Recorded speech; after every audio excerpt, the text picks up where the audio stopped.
고발 사주 의혹 핵심 인물인 김웅 의원이 고위공직자 범죄수사처에 출석해 피의자 신분으로 조사를 받고 있습니다.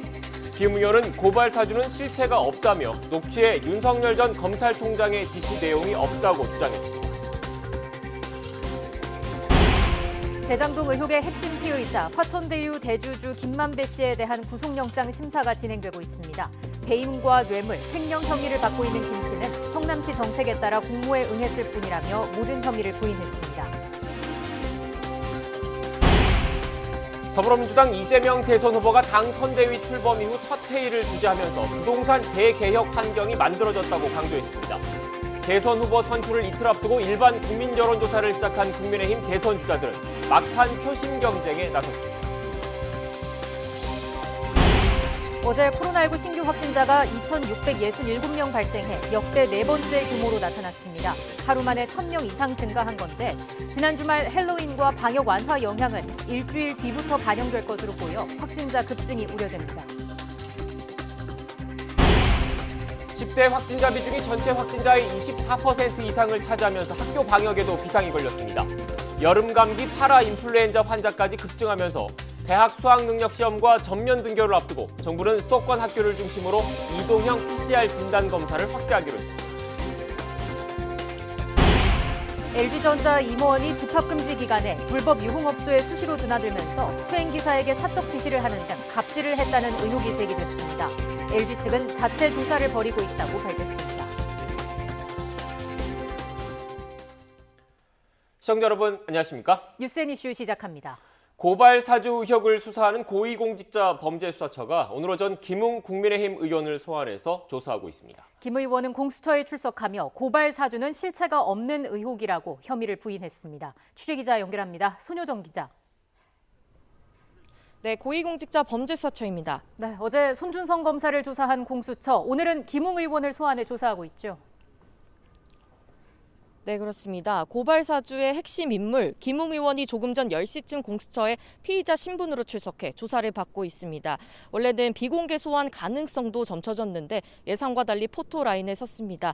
김웅 의원은 고발 사주는 실체가 없는 의혹이라며 혐의를 전면 부인했습니다.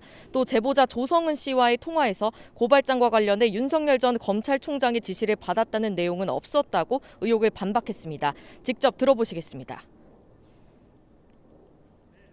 윤석열 검찰총장을 언급하신 이유는 왜 언급하셨던 건가요? 아니 그 내용을 보시면 알잖아요.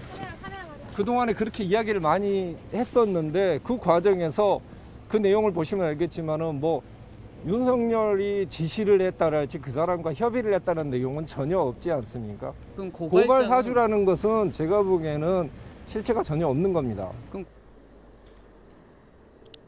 김 의원은 누구로부터 고발장을 받았느냐는 질문에는 고발장 작성자와 전달 경위가 기억나지 않는다는 입장을 재차 고수했습니다. 조성은 씨와의 통화 녹취록 속 저희를 언급한 부분과 관련해서는 만약 녹취록이 증거가 된다면 조 씨가 원장님이 지시하신 날짜가 아니라고 한 것은 왜 수사가 안 되고 있느냐고 되물었습니다. 또 공수처 출범을 앞두고 윤석열 수사처가 될 것이라고 말한 적이 있는데 실제로 그렇게 되었다며 공수처를 향한 공세 강도를 높였습니다.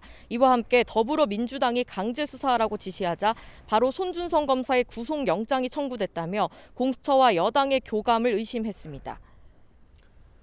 네, 손효정 기자. 그럼 오늘 조사에서는 어떤 부분이 쟁점이 될까요? 네, 김 의원의 오늘 조사는 공수처가 고발 사주 의혹을 본격화한 지 2달 만에 이루어진 첫 조사입니다. 김 의원은 지난해 4월 손준성 당시 대검 수사정보정책관과 공모해 2차례에 걸쳐 여권 인사들에 대한 고발을 사주한 혐의를 받고 있는데요. 지난해 4월 제보자 조성은 씨와의 통화에서 고발장 전달과 접수 장소 등을 언급하며 누군가와 사전 교감한 것으로 의심받고 있습니다. 조 씨와 김 의원의 통화 녹취록 전문도 공개되었는데요. 김 의원은 고발장 전달 주체를 저희라고 표현하면서 검찰에서 알아서 수사해준다고 말한 것으로 확인됐습니다. 고발장 접수와 관련해 자신은 빠져야 한다며 제가 가면 윤석열이 시켜서 고발한 것이 된다고 말한 것으로도 파악됐습니다. 복원된 통화 녹취록 전문에는 윤석열 전 총장의 이름도 3차례 등장하는 것으로 확인됐는데요. 공수처는 이 통화 녹취록을 바탕으로 김 의원이 언급한 저희가 누구인지 고발장 전달 주체를 집중 추궁할 것으로 보입니다. 다만 앞서 김 의원이 직접 밝혔던 것처럼 검찰과의 연루 정황과 고발장 전달 혐의를 부인하고 있어 오늘 조사도 장시간 이어질 것으로 보입니다. 공수처는 어제 김 의원에게 고발장을 전달한 것으로 의심받는 손준성 검사를 소환해 13시간 동안 고강도 조사를 벌였는데요. 공수처는 새로 임용한 검사들까지 고발사드 의혹 수사에 투입한 것으로 알려졌는데 이번 의혹의 실체를 밝힐 수 있을지 주목됩니다. 지금까지 공수처에서 YTN 손효정입니다. 이런 가운데 대장동 의혹의 핵심 피의자죠. 김만배 씨는 구속영장 심사를 받기 위해서 법원에 출석했습니다. 남욱, 정민용 변호사도 오후에 차례로 모습을 드러낼 예정인데 무엇보다 이들의 배임 혐의에 대한 법원의 판단이 앞으로 검찰 수사에 큰 영향을 미칠 것으로 보입니다. 현장 취재기자 연결하겠습니다. 김다연 기자. 네, 서울중앙지방법원입니다. 네, 김만배 씨 구속영장 실질 심사가 지금 진행 중인 거죠? 네, 김만배 씨에 대한 구속 전 피의자 신문은 오전 10시 반부터 시작됐습니다. 10시 10분쯤 이곳에 도착한 김 씨는 사업 당시 성남시 정책에 따랐을 뿐이라며 이전과 마찬가지로 모든 혐의를 부인했습니다. 직접 들어보시겠습니다. 배임 관련해서 이재명 후보 지침 따랐을 뿐이라는 입장 어떻게 생각하시나요? 이제 그분은 뭐 최선의 행정을 하신 거고 저희는 그분의 그 어떤 행정 지침이나 이런 걸 보고 한 거기 때문에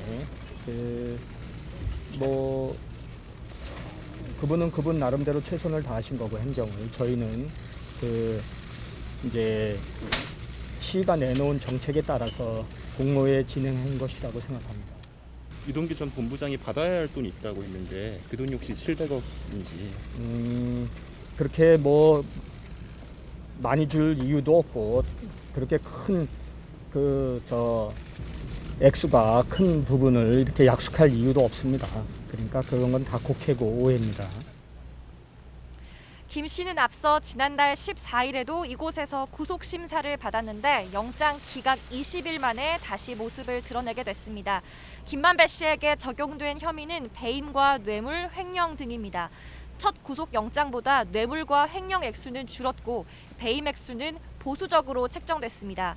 검찰은 우선 김 씨가 대장동 개발 사업 과정에서 특혜를 받는 대가로 유동규 전 성남도시개발공사 기획본부장에게 700억을 주기로 약속하고 실제로 회사 돈을 빼돌려 뇌물 5억 원을 건넸다고 보고 있습니다.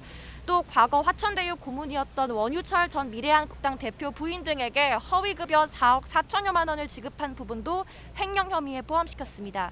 하지만 곽상도 아들 퇴직금 50억 원을 뇌물로 받던 혐의는 대가성이 아직 충분히 밝혀지지 않았다고 보고 이번 영장에서는 뺐습니다. 네, 김다연 기자. 배임 공범으로 지목된 남욱, 정민용 변호사도 오늘 구속 심사를 받는 거죠? 네, 김만배 씨와 함께 남욱, 정민용 변호사도 오늘 나란히 구속 갈림길에 서게 됐습니다.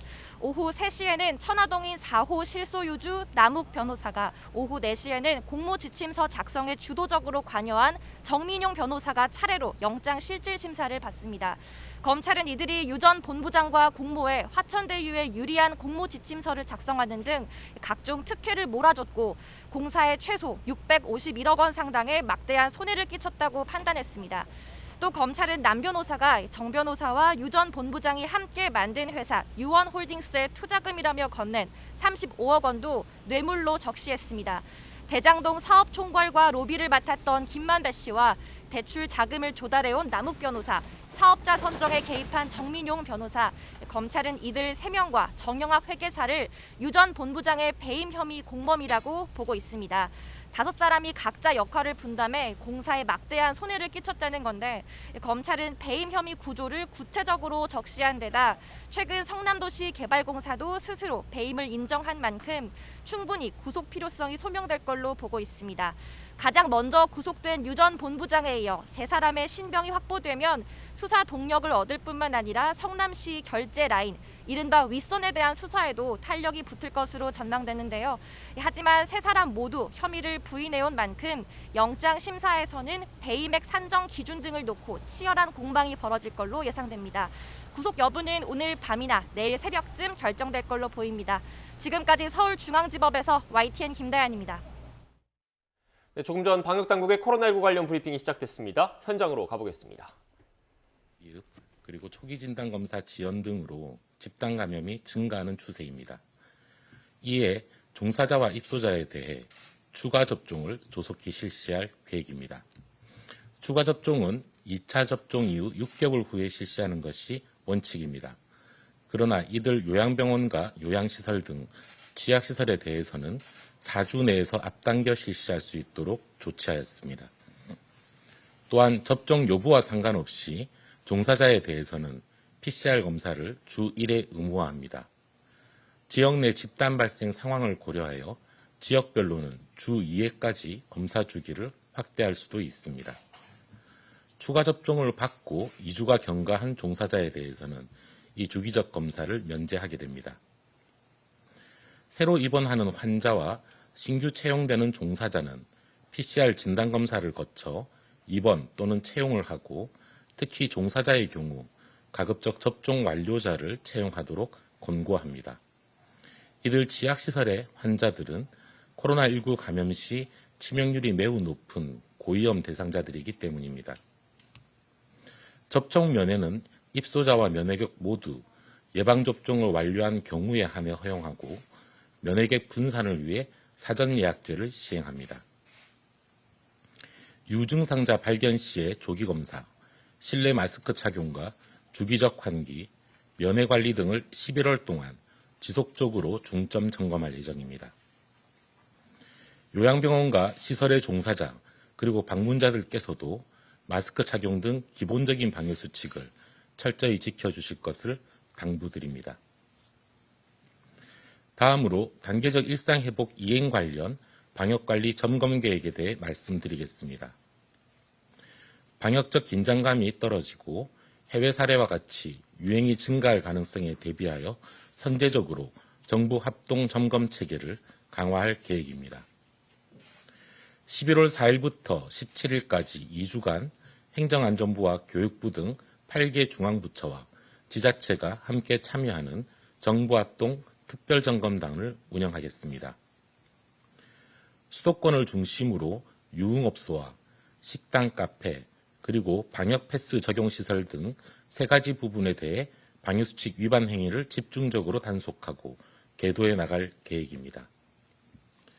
특히 방역패스 대상 시설은 계도기간에 대해 벌칙 적용을 유예한 것이지 제도 자체는 이미 시행된 것이며 이를 준수해야 한다는 점을 유념해 주시기 바랍니다.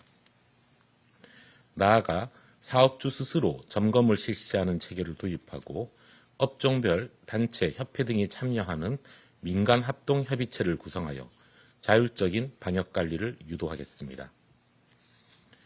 단계적 일상회복 체계에서는 국민 여러분들의 자율적인 방역 실천이 중요합니다.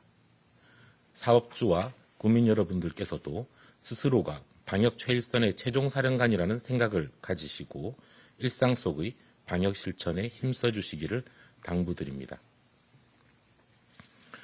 의료 대응 여력에 대해 말씀드리겠습니다. 의료 대응 체계는 현재 안정적인 상황을 유지하고 있습니다. 오늘 기준으로 중환자 전담 치료 병상은 총 1111개 병상 중에 599병상, 53.9%가 사용 가능합니다. 감염병 전담 병원은 4,687병상, 46.6%가 사용 가능합니다. 생활치료센터도 54.9%가 여유가 있으며 현재 2,980명이 재택치료를 받고 있습니다. 어제 재택치료로 배정된 확진자는 총 457명입니다. 어제까지 예방접종을 완료한 국민은 75.7%입니다. 특히 18세 이상 성인을 기준으로 할 경우 88.1%입니다. 방역 규제가 완화된 일상회복 체계에서는 특히 접종을 하지 않으신 분들의 감염 위험이 더욱 커집니다.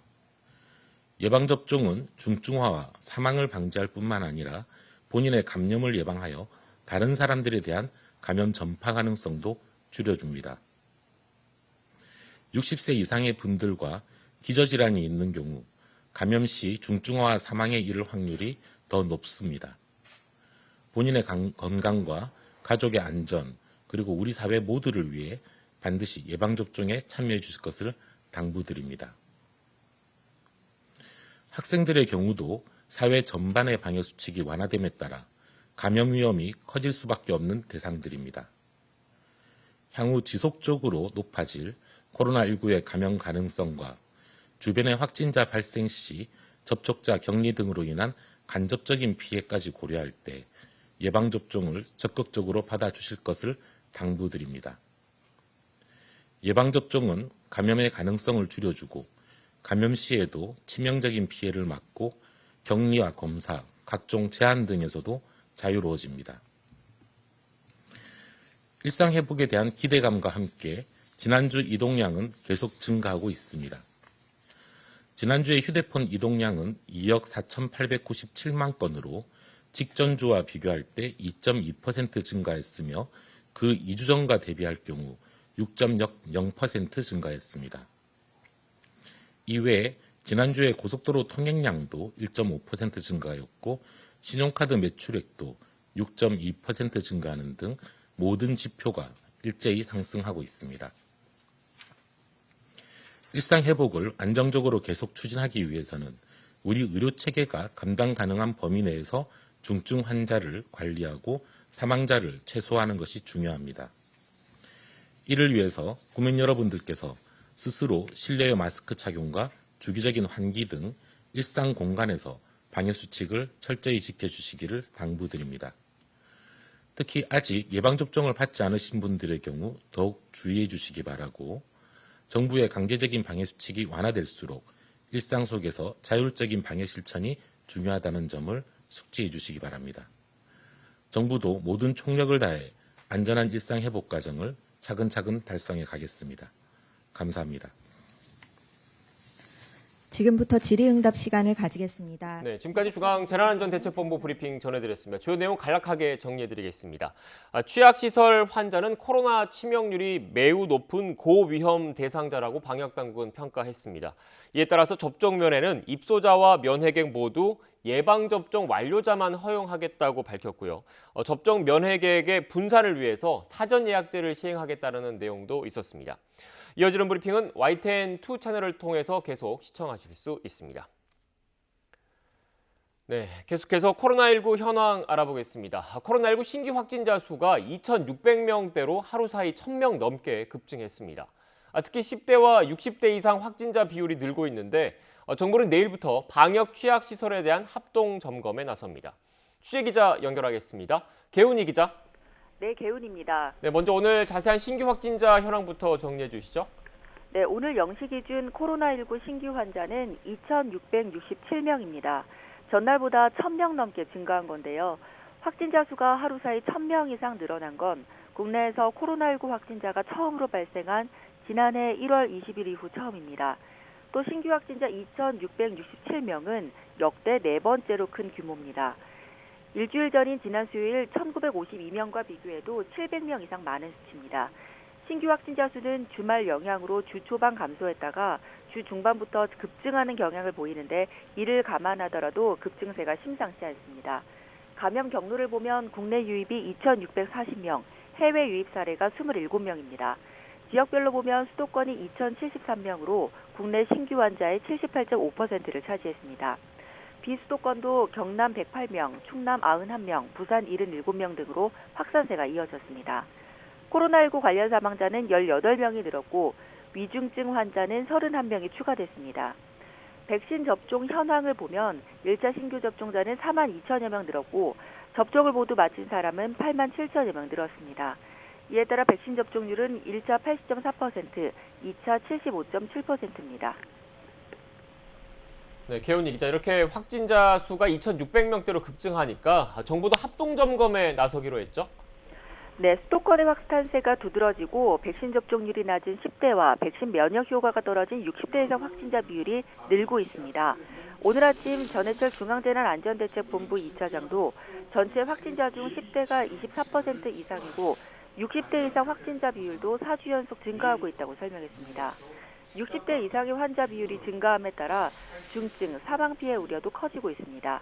이에 정부는 특별 점검단을 구성해 내일부터 유흥업소와 식당, 카페의 방역수칙 위반 행위를 단속하기로 했습니다. 또 예방접종과 추가 접종에 적극적으로 참여해달라고 당부했습니다. 지금까지 사회 2부에서 YTN 개훈입니다.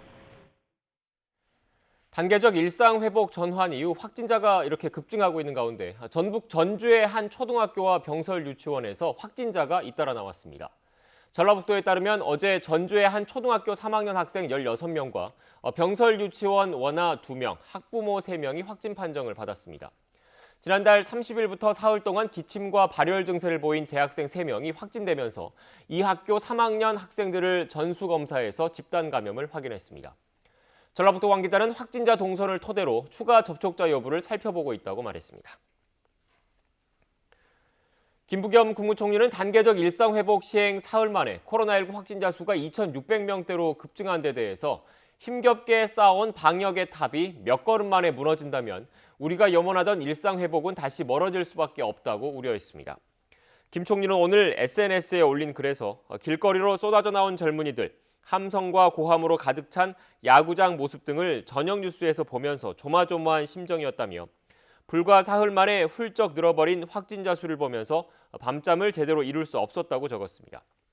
김 총리는 오늘 CBS 라디오 김현정의 뉴스쇼에 출연해 아직은 확진자 증가가 의료 대응 체계 등에 혼선을 줄 정도는 아니라면서도 병상 가동률이 60%가 되면 일단 경보를 보내고 75%가 넘어가면 긴급 멈춤을 해야 한다고 밝혔습니다.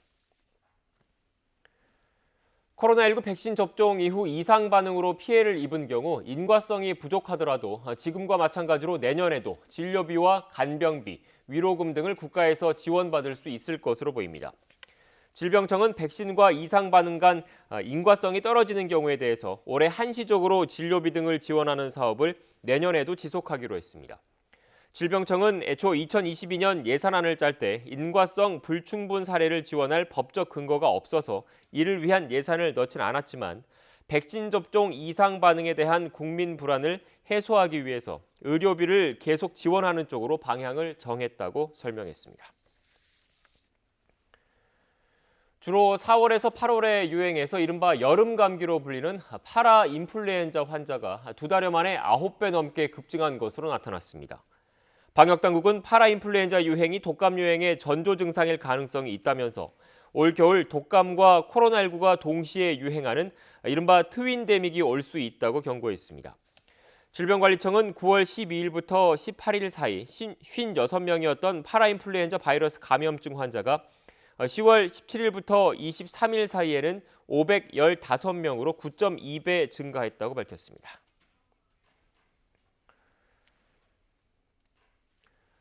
네, 더불어민주당 이재명 대선 후보가 당 중앙선거대책위원회 출범 이후 첫 회의를 주재했습니다.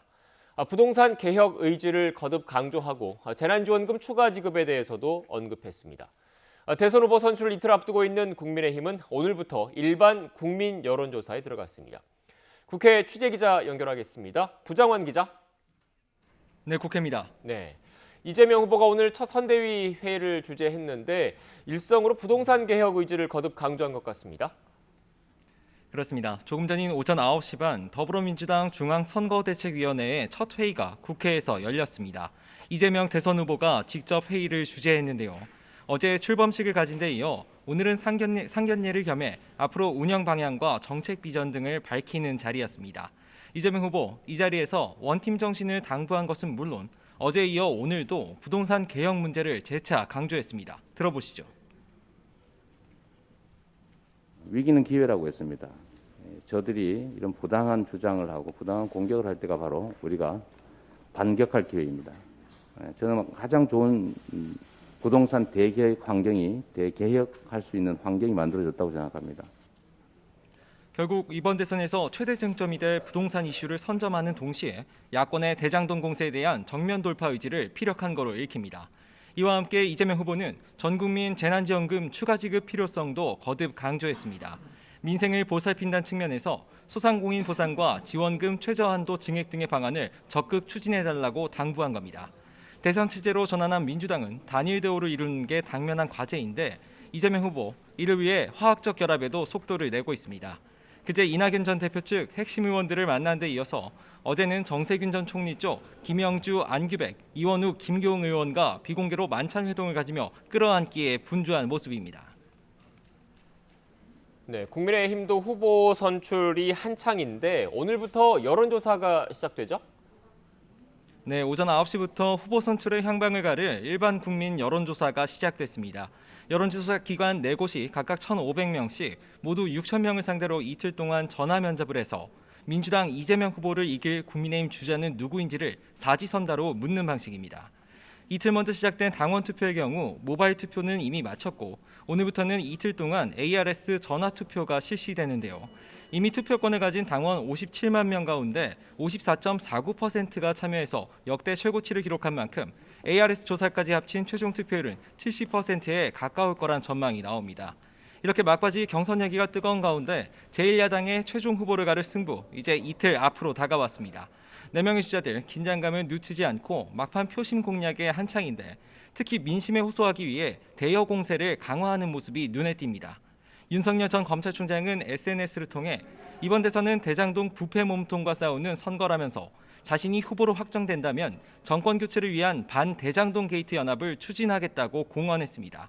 홍준표 의원도 여당의 관권 선거 중단과 민주당 이재명 후보의 특검을 촉구하는 긴급 기자회견을 열며 대여 규탄 대열에 가세했습니다. 유승민 전 의원은 TV와 라디오 출연을 통한 공중전과 함께 서울 여의도 길거리에 나서 시민들과 스킨십에 집중하고요. 오늘 광주행에 오르는 원희룡 전 제주지사는 최근에 호남과 관련해 당에서 많은 실수와 망언이 있었다면서 호남에 대한 야권의 진정성을 호소하겠다고 다짐했습니다.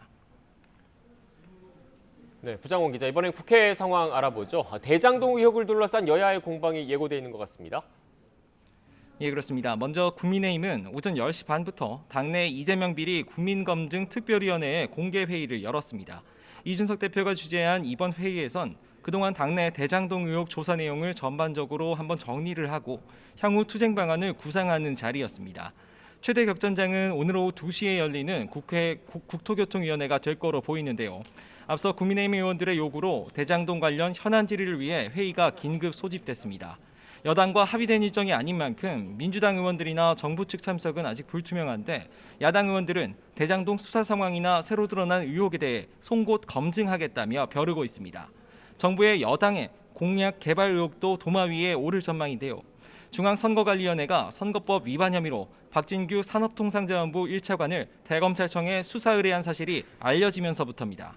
박 차관은 지난 8월 직원들에게 대선 후보들이 공약으로 수용할 만한 아이디어를 발굴하라는 취지의 지시를 내린 것으로 알려져 논란을 빚었습니다.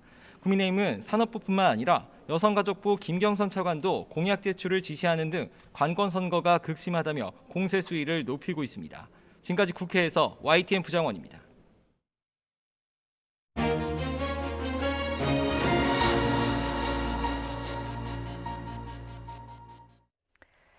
물가도 금리도 오르면서 서민들 먹고 사는 고민이 커지고 있습니다. 10월 소비자 물가는 3%대로 최고치를 넘어섰고 은행 금리도 껑충 뛰면서 실제 체감 온도는 더 냉랭합니다. 전문가와 함께 자세히 진단해 보겠습니다. 조영무 LG경제연구원 연구위원 전화로 연결돼 있습니다. 위원님 나와 계시죠? 네, 안녕하십니까? 네, 안녕하세요. 지난달 소비자 물가 상승률이 3%대를 넘었다고 합니다. 지난해 같은 달에 비해서 3.2% 상승한 건데 이게 어느 정도 수준이라고 봐야 합니까? 일단 중앙은행인 한국은행이 목표로 하고 있는 물가 관리 수준이 소비자 물가 상승률 기준으로 연간 2%이고요. 예. 올해 물가 상승률이 꽤 높았다라고 하지만 올해 들어서도 높았던 수준이 2% 중반이었고 말씀하신 것처럼 3%를 넘어간 것이 지금 10월이 처음이고요. 그리고 좀 길게 보면은 지난 10년 가까이 되는 기간 동안에 네. 가장 높은 상승률이라고 볼 수가 있겠고요. 특히 소비자 물가 상승률 전체 지수도 그렇지만 가계에서 구입 빈도가 높고 지출 비중이 높아서 가격 변동을 민감하게 느끼는 품목들로 작성하는 생활물가 지수라고 하는 게 있는데요. 예. 이 생활물가 지수의 상승률이 10월에 전년 같은 달 대비 4.6%였기 때문에 아마 가게에서 느끼는 체감 물가 상승률은 더 높았을 가능성이 큽니다. 그 근본적으로 소비자 물가 지수가 이렇게 뛴 원인은 어디서 좀 찾아볼 수 있을까요? 일단 전체 물가 상승률을 품목별로 좀 쪼개보면은 그 부분을 볼 수가 있는데요. 예. 우선 가장 많이 오른 것이 지난해 같은 달 대비 27.3%나 상승을 한 석유류, 한마디로 국제 유가 상승이 전반적인 에너지 가격 상승 쪽으로 영향을 주면서 많이 오른 것으로 볼 수가 있겠고요. 예. 그 이외에도 여러 가지 품목들이 많이 올랐는데 특히 상품의 전년 동월 대비 물가 상승률도 3.2%, 서비스도 3.2%로 나와서 최근에 물가 상승은 석유류, 에너지류가 주도하고 있지만 상품과 서비스를 가리지 않고 나타나고 있다라고 해석할 수가 있겠습니다. 네, 저희가 그 석유류 가격 관련해서는 준비해놓은 그래픽이 있습니다. 함께 보면서 또 얘기를 해보면 좋을 것 같고요.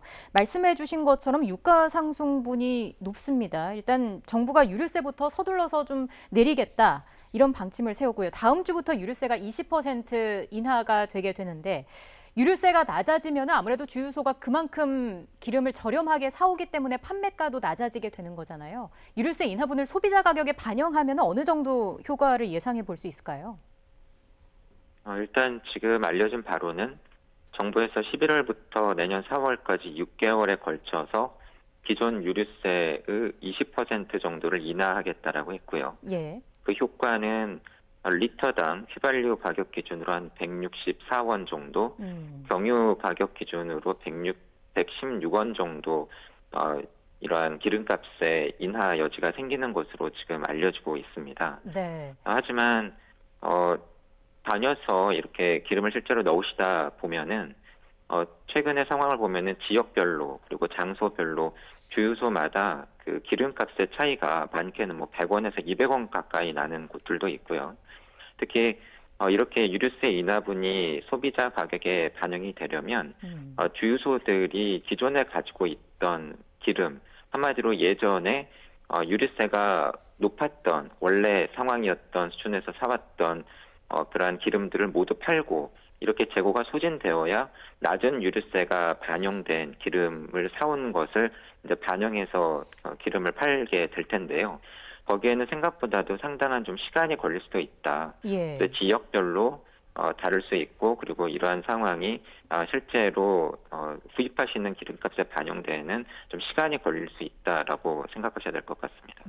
일단 정부의 입장도 설명을 좀 드리자면은 알뜰 주유소나 직영 주유소는 내린 가격을 바로 반영하겠다는 방침이고요. 자영 주유소도 주유소 협회 회원사 동료를 통해서 자발적으로 가격 인하를 좀 유도하겠다라는 방침입니다. 국제유가도 좀 살펴봐야 할 텐데 오늘 보니까 일단 85달러 선 밑으로 내려오기는 했습니다만 최근 계속 높은 수준을 유지를 하고 있더라고요. 좀 기대만큼 유류세 인하 효과가 크지 않을 것이다. 이런 전망도 나오는데 위원님께서는 어떻게 보십니까? 앞서 말씀드린 것처럼 휘발유 가격 기준으로 한 160원 조금 넘게, 경유 가격 기준으로 110원 조금 넘게 기름값의 인하 효과가 생기는 셈입니다. 네. 그런데 국제유가는 앞서 말씀하신 것처럼 80불대를 지금 유지하고 있는데 예. 이런 80불대 그 기름값이 몇 개월 전만 하더라도 50불대, 60불대 정도였거든요. 사실은 길지 않은 기간 동안에 20, 30불이나 지금 국제유가가 오른 셈이고요.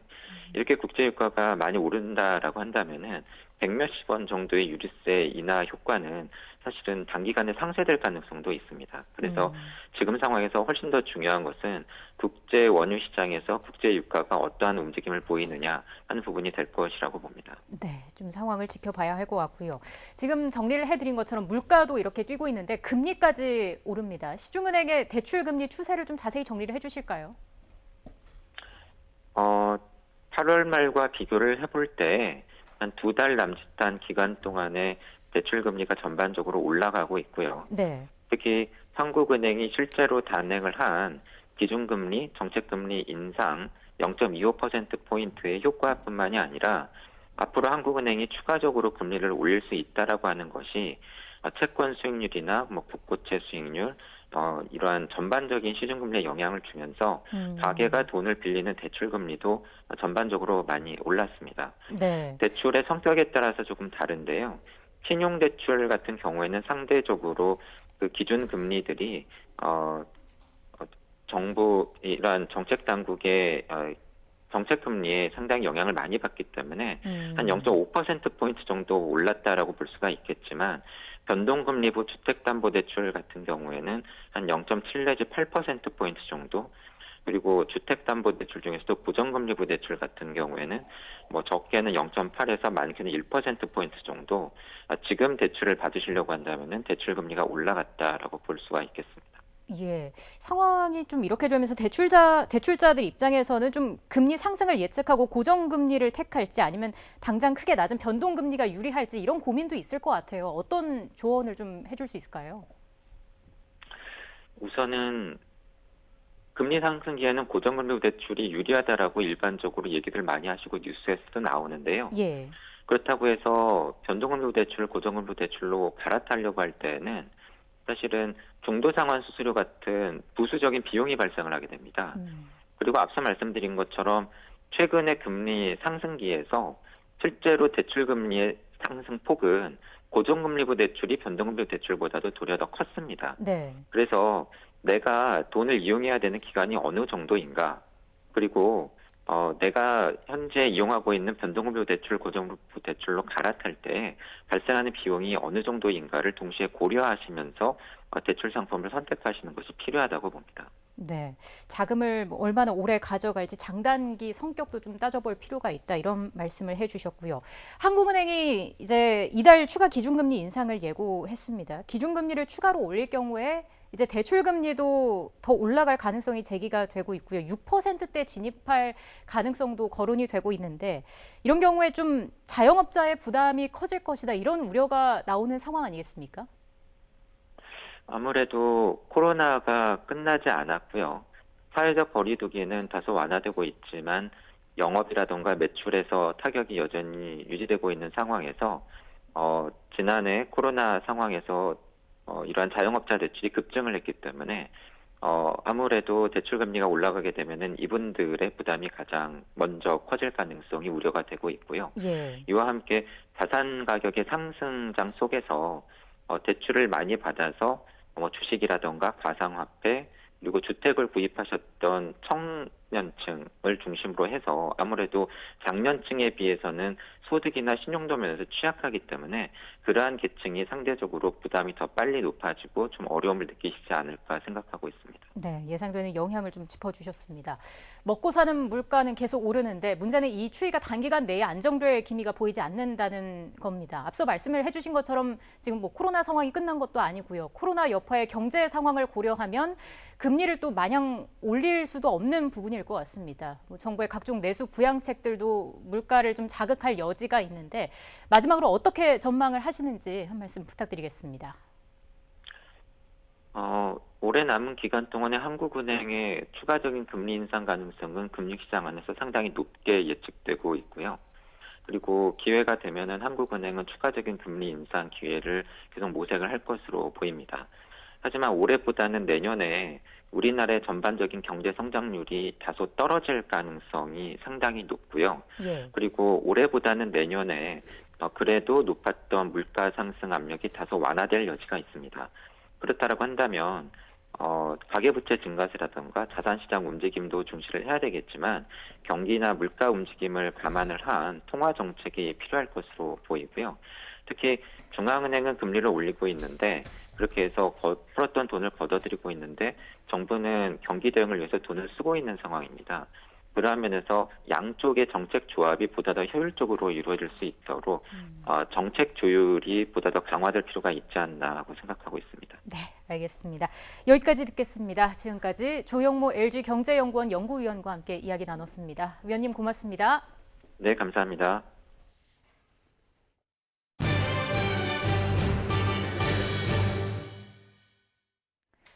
디젤 차량에 반드시 필요한 요소수 품귀 현상이 갈수록 심해지고 있습니다. 7배 이상 웃돈이 붙을 정도입니다. 정부가 긴급 대응에 나섰습니다. 보도에 김상우 기자입니다.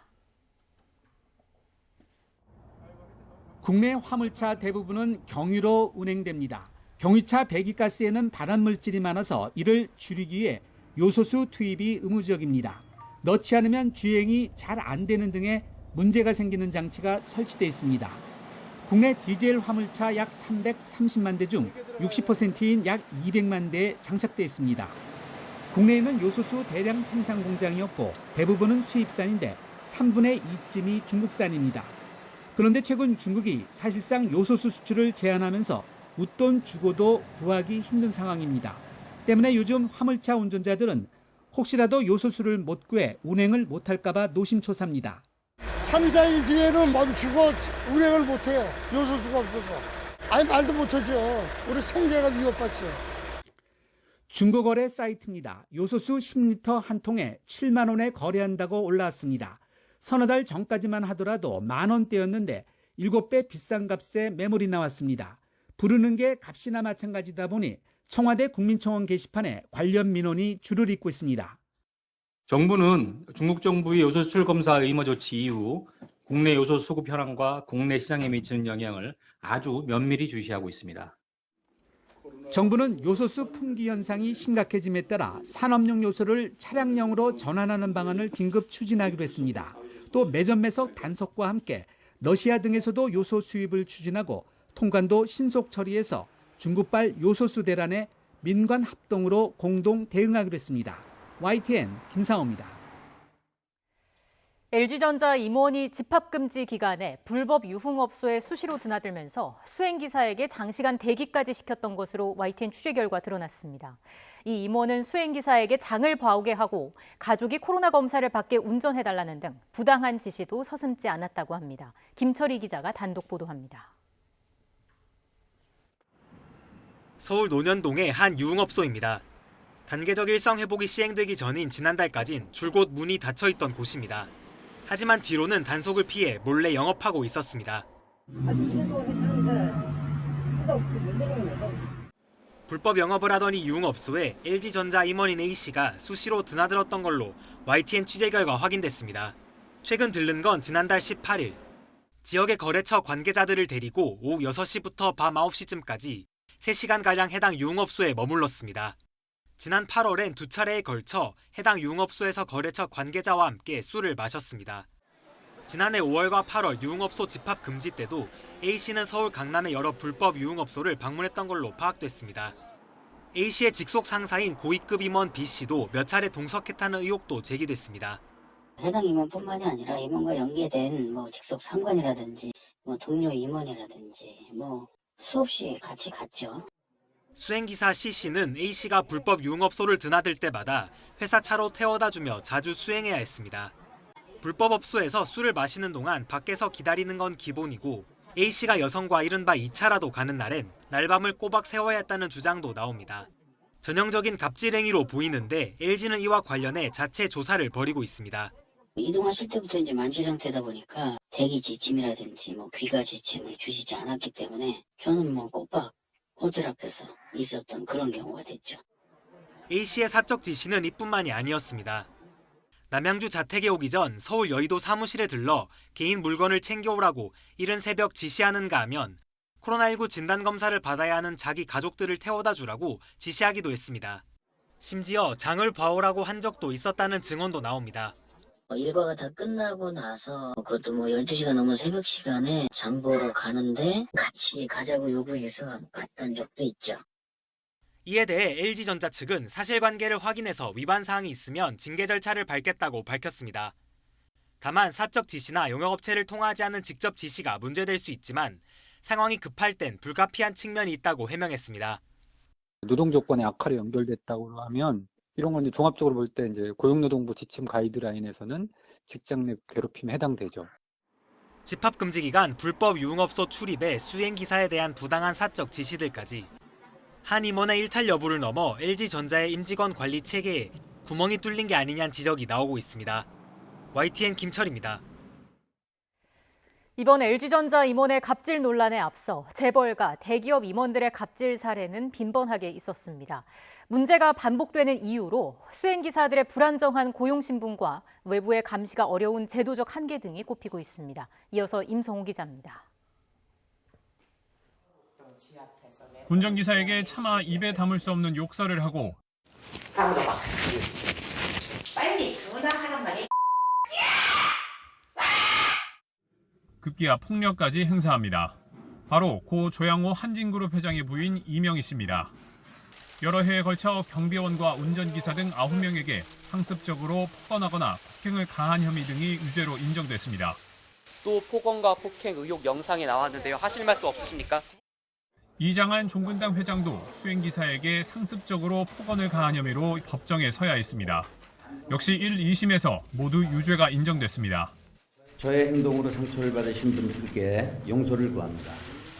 머리 숙여 사죄를 드립니다. 최근엔 유명 레깅스 업체 안다르 임원이 수행기사에게 사적 지시를 했다는 폭로가 나오는 등 올해 들어서도 비슷한 문제가 잇따르고 있습니다. 한 시민단체엔 올해에만 5건의 피해 사례가 접수됐습니다. 폭언에 시달리는 건 기본이었고 명품 가방을 사야 하니 따라오라고 하거나 가족이 볼 연극 티켓을 예매해달라는 황당한 지시도 있었습니다. 2021년에 현재 한 5건 정도 확인이 되고 있습니다. 임원, 상사와 항상 붙어서 일한다라고 하는 업무 특성 때문에 신고를 망설이거나 두려워하는 상황들이 굉장히 많은 것으로 보고 있습니다. 하지만 수행기사들 대부분 고용이 불안정한 파견, 용역 근로자 신분이어서 사실상의 고용 권한을 쥔 기업 임원에게 직접 대응하기란 사실상 불가능합니다. 그런 만큼 임원들의 갑질 문제에 관해 외부의 실태 조사가 가능하도록 제도를 개선해야 한다는 지적이 나옵니다. 만약에 회사가 조사를 제대로 하지 않거나 아니면은 조사 자체를 하지 않는 경우에는 근로감독관이라든지 제3기관이 개입할 수 있도록 하는 근거 규정을 마련해야 되겠죠. 근본적으로는 수행기사 등을 포함한 파견 계약직들의 고용 안정성을 높일 수 있는 방안을 고민해야 한다는 목소리도 나오고 있습니다. YTN 임성호입니다. 앞으로 담합과 같은 불공정 행위에 대해서 공정위의 과징금이 최대 2배 많아집니다. 공정거래위원회는 오늘 과징금 부과 세부 기준 등에 관한 고시 등을 오는 23일까지 행정 예고한다고 밝혔습니다. 공정위는 담합이나 부당 지원과 같은 기업의 불공정 행위에 부과할 수 있는 최대 과징금 비율을 현재의 2배 수준으로 올렸습니다. 이와 함께 중소기업의 가벼운 법 위반 행위는 시장 상황 등을 고려해 과징금을 최대 50%까지 줄일 수 있도록 했습니다. 대전 동구청 공무원들이 병가나 육아휴직을 내고 해외여행을 다녀왔다가 시 감사에서 적발됐습니다. 대전시 감사위원회는 지난 2018년부터 올해 5월 사이에 장기 휴가를 낸 동구청 공무원 244명 가운데 10명이 휴직 목적에 맞지 않게 해외여행을 다녀온 것으로 드러났다며 감사 결과를 발표했습니다. 한 직원은 지난 2019년 한 차례의 병원 진료만으로 발급받은 진단서를 제출해서 한 달 동안 병가를 얻은 뒤 친구와 함께 스페인 여행을 다녀온 것으로 조사됐습니다. 또 다른 직원은 지난 2018년 말부터 육아휴직을 낸 뒤 육아 대상 자녀를 동반하지 않은 채 2차례에 걸쳐서 17일 동안 해외여행을 다녀온 것으로 파악됐습니다. 김장철을 앞두고 중국산 고춧가루를 국산과 섞어서 국산 100%로 표기해서 유명 온라인 쇼핑몰을 통해서 판매한 업자가 구속됐습니다. 9달 남짓한 기간에 무려 30톤을 팔아서 수억 원을 챙겼습니다. 이윤재 기자입니다. 경북 청송에 있는 고춧가루 가공업체. 창고 안엔 고추가 들어있는 자루가 가득합니다. 겉에는 중국산이라는 표시가 선명합니다. 값싼 중국산 냉동고추를 들여와 국산과 섞은 뒤 국산 100%라고 속여 판 업자 64살 A씨가 구속됐습니다. 이 업체는 일부러 고추 주산지인 청송에 공장을 두고 재배농가와 직접 계약해 생산했다고 표기해 소비자를 속였습니다. 국산과 중국산을 섞으면 소비자는 색깔과 맛 차이를 구분하기 쉽지 않습니다. 이런 점을 노려 유명 인터넷 쇼핑몰에서 시세보다 10에서 20% 정도 싼 값으로 9달 동안 30톤이나 팔아 4억 8천만 원을 챙겼습니다. 평소 먹던 고춧가루보다 색상이 아주 곱거나 선홍빛이 많이 돌면서 곱거나 그런 경우에는 그리고 이제 가격이 시중에 유통되는 가격보다 조금 낮다든지 이런 경우에는 의심해 볼 필요가 있습니다.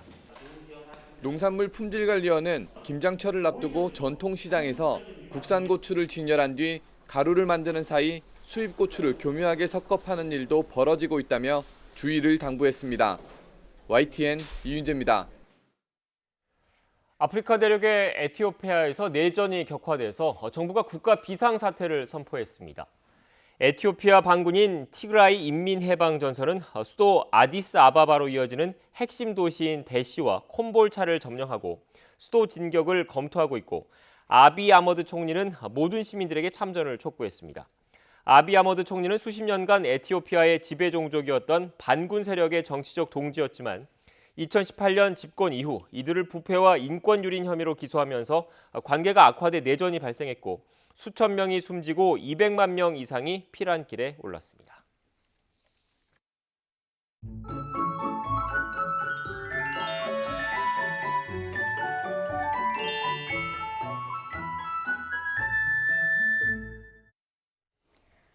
아침에는 쌀쌀했지만 낮 동안에는 선선한 날씨가 이어지며 가을 정취 느끼기 좋겠습니다. 다만 일교차가 10도 이상 크게 벌어지고 있습니다. 감기나 독감 등 호흡기 질환에 걸리기 쉬우니까요. 환절기 건강 관리에 유의하시기 바랍니다.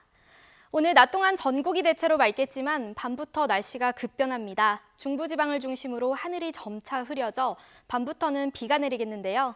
비의 양은 5mm 안팎으로 많지는 않겠지만 천둥과 번개를 동반해 요란하게 내리겠습니다. 이 지역에 계신 분들은 퇴근길 우산 챙기시기 바랍니다.